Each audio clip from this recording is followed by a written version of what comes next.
सर्दियों के मौसम में डेली हमें तुलसी माता की पूजा किस तरीके से करनी चाहिए, तुलसी माता की सेवा हमें किस तरीके से करनी चाहिए। कभी कभी सर्दियों के मौसम में तुलसी के पौधे सूख जाते हैं तो हमें क्या करना चाहिए, और कौन से वो 5 कार्य हैं जो नियमित रूप से हमें माता तुलसी के समक्ष करने चाहिए, जिससे कि हमारे घर में सुख समृद्धि और हमारा सौभाग्य सदा सर्वदा बनी रहे।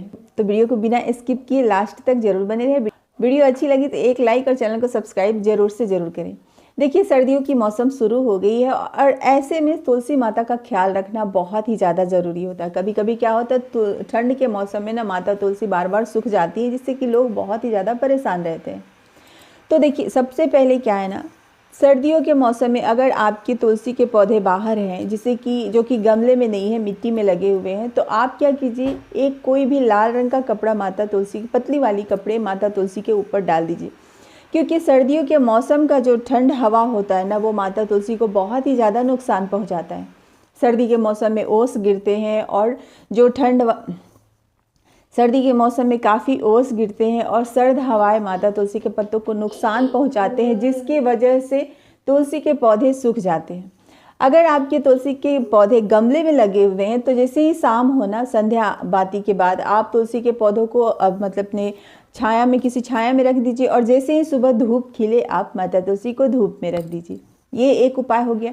दूसरा क्या है, बहुत लोग क्या करते हैं, ठंड के मौसम में अत्यधिक मात्रा में तुलसी के गमले में पानी डाल देते हैं। देखिए, ठंड के मौसम में किसी भी प्लांट को हमें ज़्यादा पानी डालने की ज़रूरत नहीं है, क्योंकि ठंड का जो मौसम होता है वो काफ़ी ठंड होता है। पौधों को उतने ही पानी देना चाहिए जितना कि पौधों को ज़रूरत हो। जब तक कि तुलसी के गमले की मिट्टी एकदम से सूख ना जाए, आपको पानी नहीं डालना चाहिए। अगर आप डेली पूजा करते हैं तो पानी आप एकदम थोड़ा थोड़ा डालें।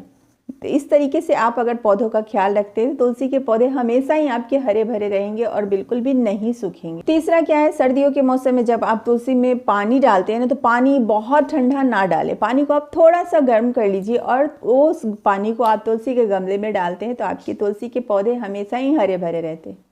अब चलिए बात कर लेते हैं कि तुलसी की सेवा हमें किस तरीके से करनी चाहिए, जिससे कि घर में सुख समृद्धि सदैव बनी रहे।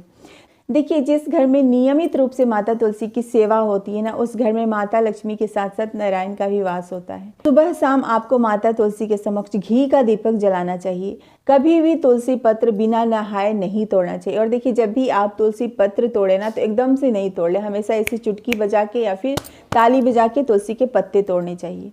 एकादशी के दिन और रविवार के दिन तुलसी के पत्ते नहीं तोड़ने चाहिए। एक दिन पहले ही आप तुलसी के पत्तों को तोड़ के रख लीजिए। कहते हैं तुलसी के पत्ते बासी नहीं होते हैं। नारायण को जब भी आप भोग लगाएं, विष्णु जी को जब भी आप भोग लगाएं, तो तुलसी पत्र अवश्य डालें। तुलसी के गमलों में एकादशी के दिन और रविवार के दिन जल नहीं डालना चाहिए, क्योंकि माता तुलसी श्रीहरि के लिए निर्जला व्रत रखती है और आपके जल डालने से उनका व्रत खंडित हो जाता है। तो ये गलती करने से बिल्कुल ही बचना चाहिए। जब भी आप माता तुलसी की पूजा करें तो 5 या 7 बार परिक्रमा आप अवश्य करें। अगर आपकी तुलसी गमले में है तो पूरी परिक्रमा करें, अगर नहीं तो कहीं दीवार से अटैच्ड है आपके तुलसी गमले, तो जहां आप खड़े हैं ना, वहीं पे 5 या 7 बार आप परिक्रमा, ओम नमो भगवते वासुदेवाय, इस मंत्र का जाप करते हुए आप परिक्रमा कर लीजिए। माता तुलसी के गमले में ना हमेशा एक लाल रंग का मोली बांध करके रखिए। और देखिए, सुहागन महिलाएं जब भी माता तुलसी की पूजा करती है ना, हमेशा अच्छे से तैयार होकर के, बाल को बांध करके, बीच मांग में सिंदूर लगा के और सर को ढक करके ही माता तुलसी की पूजा करनी चाहिए। अगर आप एक कुंवारी लड़की हैं तो भी अपने बालों को बांध लीजिए और सर को ढक करके ही माता तुलसी की पूजा करनी चाहिए। तो इन छोटी छोटी बातों का अगर आप ख्याल रखते हैं तो सर्दियों के मौसम में भी आपके तुलसी के पौधे हरे भरे रहेंगे और माता तुलसी की सेवा भाव से आपके घर में सुख समृद्धि और सौभाग्य सदा सर्वदा बनी रहेगी। आज के लिए बस इतना ही। उम्मीद करती हूँ इस वीडियो से आप लोगों को बहुत ज़्यादा लाभ मिले। वीडियो अच्छी लगे तो चैनल को सब्सक्राइब अवश्य करें। हर हर महादेव।